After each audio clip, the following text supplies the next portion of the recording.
Do you think you can train your brain to fall in love? I really believe that it's like a matter of the heart. Falling in love shouldn't be a forced thing. You can appreciate them in the same way you can appreciate anybody, and then over time, it's all about like getting used to somebody. Maybe you're ready to settle down, but haven't met an ideal prospect. Maybe you're tired of playing the dating game. There are many reasons why you might want to take a shortcut in your romantic life. So if you could save some of the time, effort, and energy it takes to fall in love with someone, would you do it? Can you really train your brain to fall in love? To put this question to the test, psychologist Arthur Aaron and his colleagues came up with a series of questions to induce interpersonal closeness. Then they tested them on heterosexual couples in a lab. For 45 minutes, couples asked each other 36 questions, which became increasingly intimate over the duration of the experiment. It ended with couples staring into each other's eyes silently for 4 minutes. The result?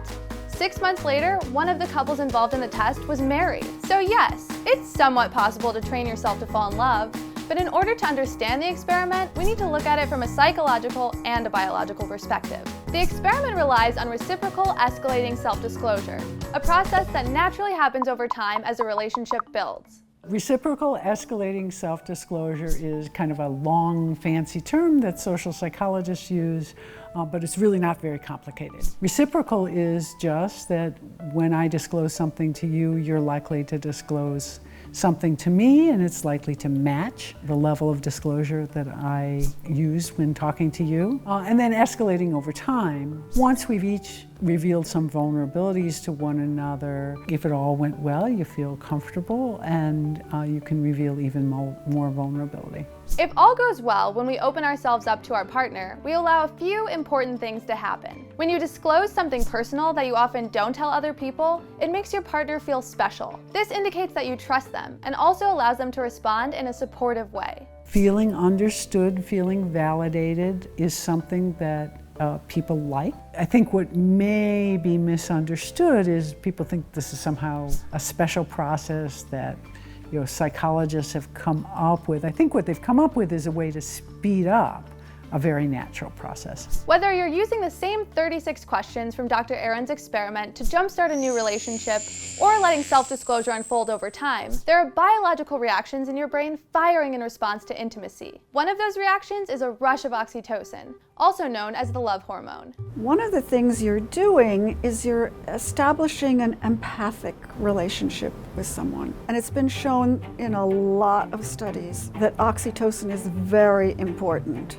for feelings of empathy. Those feelings of empathy brought on by oxytocin aren't just about romance, they're integral to all human bonds. In fact, oxytocin is released during childbirth to bond mother and child. It continues to be important for the rest of our lives. Oxytocin is important for us as adults and outside the home, outside of child rearing, for cooperation.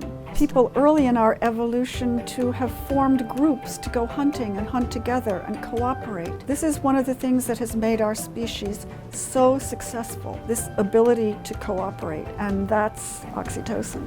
Another important chemical for falling in love is dopamine. Dopamine is a neurotransmitter in the reward system that helps us learn what feels good. So the 36 questions at the end has a very important activity for the couple, and that is staring into each other's eyes. It's an unusual experience, a novel experience, which we know helps also increase the dopamine system activity, and the more novel experiences you have with someone, the more likely you are to form an attachment with them or fall in love with them. That novel experience doesn't have to be answering those 36 questions. It could also be skydiving.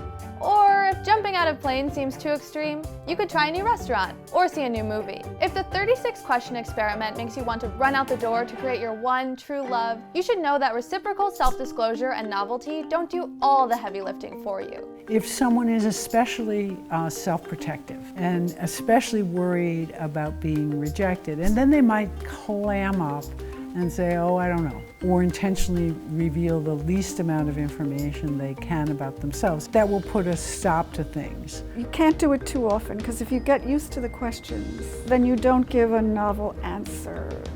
That's a problem. You want to do it just once with one person. But can the questions, or skydiving, jumpstart something great? We'll let you get back to us on that one.